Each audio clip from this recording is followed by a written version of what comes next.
Hello YouTube, it's me Peanut back again. I was out yard sailing today and I found myself a nice old double barrel. This one obviously needs some work. It is a Stevens 5100. The most important thing that's wrong with it is it's missing the wood. But it still has the iron, which means I can still shoot it. And I think since it's such a common gun, a Stevens 5100 is pretty common, I will be able to find that wood on eBay, I'm hoping. If not, I'll try to make something else work off a different one maybe. It's got two inlets. This one's still there. This one has a bunch of goop around it. But it's got a cracked stock. Right there you can see. The stock is actually a little loose, which is probably why it cracked. It's cracked on both sides. I don't know if you can see it. In through here. But we'll fix that. This is a before. It's got a nice spot plate on it.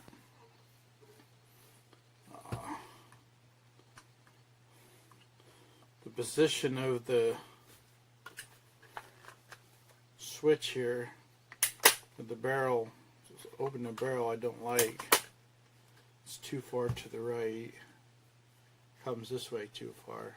But that's something I might just have to live with. It don't hurt nothing.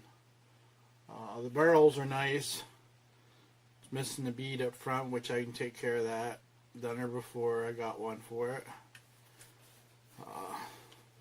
So I'm going to take it apart, start working on the wood, and see if I can't find myself another foregrip for it. If not, I don't know what I'm going to do. But you can shoot it like that.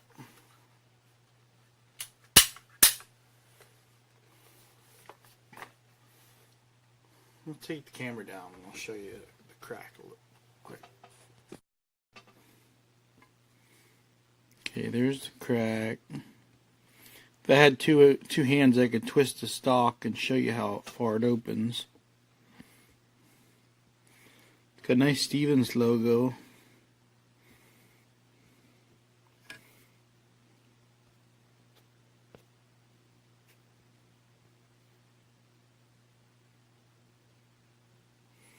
With the dog.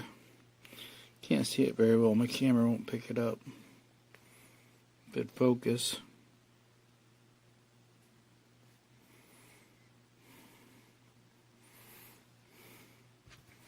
There's the goop around that screw. Must have been lodged in the wood. This one still has the inlet, which is nice. Barrels, like I said, are in good shape. There's a good view of that crack from the back. I'll glue it and clamp it. Maybe I'll put a screw down through it, I don't know. We'll have to see. The stock's loose. If it was glued and clamped and it took, and with the stock tightened up, it's just a little loose, just enough to make the stock crack.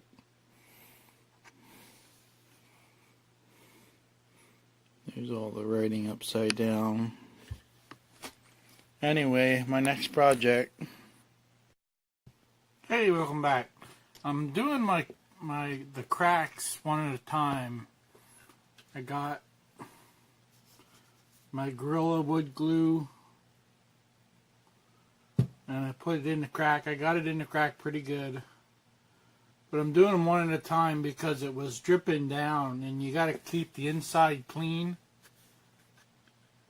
because that's pretty tight against the receiver, so you don't want a lot of glue running down in the inside, so you got to keep that clean, you know, true to the level of the wood. So I'm only doing one side at a time. Now this one's almost dry. I got one spot where there was a chip, there's a little bit extra glue in it.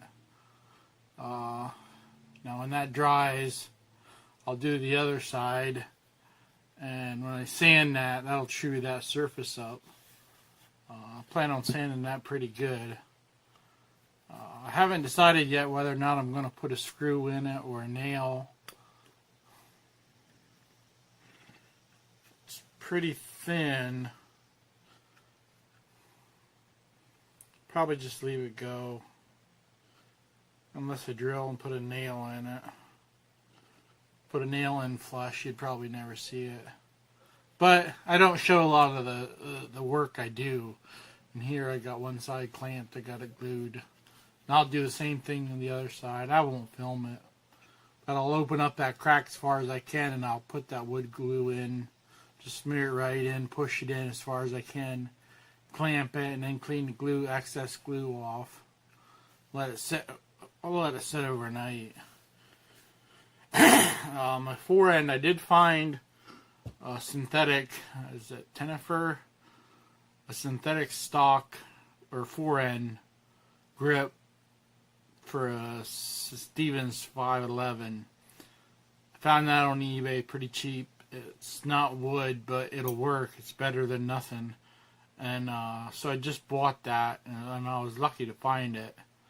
I didn't know what I was going to do if I couldn't find it. Just keep looking. Eventually one would pop up. But that popped up, and it was already there, so I bought it. I got it really cheap, $4.50 for the synthetic, the plastic foregrip for this exact model. So when that comes, we'll see how good it fits on this iron.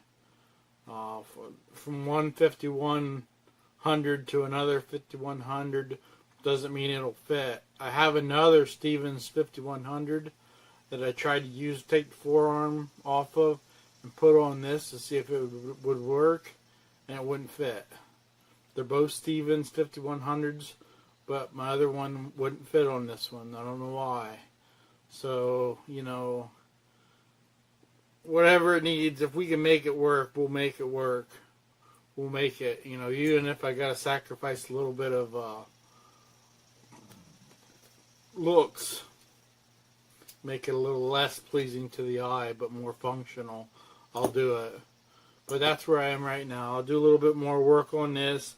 Maybe I'll sand the stock down, show it to you sanded and stuff. But I'll waiting for that forend. That's what I need. That forend really is what I need to complete this project. Hi YouTube, welcome back. I got my hole drilled up front for the bead sight. This is going to be a 356 TPI front bead. I got my bead loaded up in my crank drill because they're too hard to hold on to spin. Now I'm going to line this up, screw her in,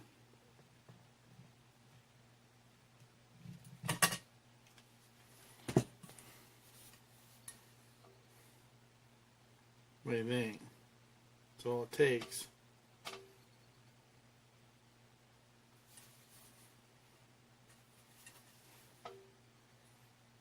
Pretty slick. I like the bigger ones.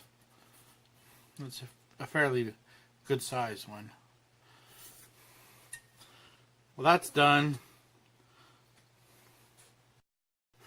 Well, the stock really didn't need a lot of work other than them two cracks, which I glued, and I sanded them out, sanded the whole stock down with the butt plate on it, so it wouldn't go too far. I didn't get any film of it being sanded. I sanded it and it stained it right away. But right there it's stained, dark walnut. So let that dry overnight. Then I'll spray it with a couple coats of lacquer and wet sand it, and then this will be done. Just have to wait for that forend to come in. What's up, YouTube? lots happened since my last video. Kind of didn't show any more steps. I kind of got my gun all back together. I refinished the stock. Got about 7 coats of lacquer.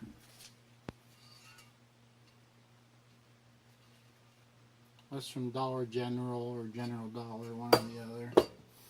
I always get them confused. I didn't do anything to the barrels. Barrels are fine. I did put my bead sight on. I showed you that. What I needed was a foregrip. And just my luck, as this is the way I purchased the gun without a foregrip. Did have the iron though. I thought, how hard could it be to find a piece of wood that fit this? It's a 5100. It's a common gun. So I was on eBay, and the only one I could find was for Stevens 5100. It was plastic, and it was also for a 16 gauge. But some of the other ads that I read said that 16 gauge and 12 gauge kind of interchanged somewhat. So, other than a gap that I have between my iron and the plastic, this thing snaps right on. And of course the gun's fully functional.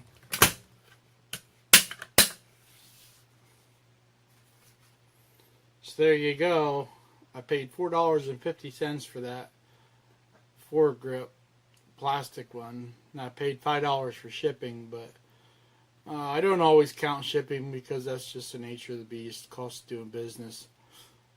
So I paid $75 for this. I got $85 into it. And it's a good old American shotgun. Now the crack, let's see, you can still see the crack right here.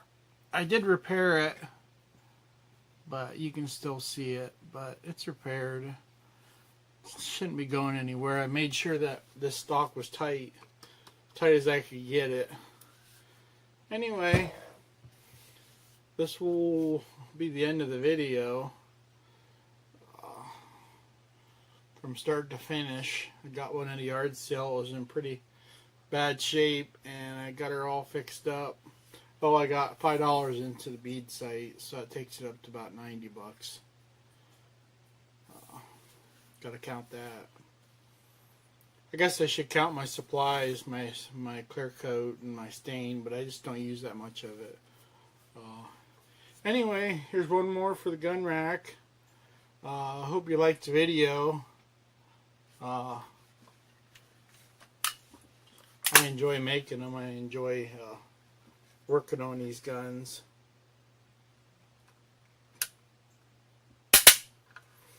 Boom. You ever stare down the barrel of double barrel? I don't know what it is about double barrels. I just love them. Anyway, I don't actually have room for this one. It's going to be a corner leaner for now. Unless I find something I can trade it in on. Anyway, I want to thank you for watching.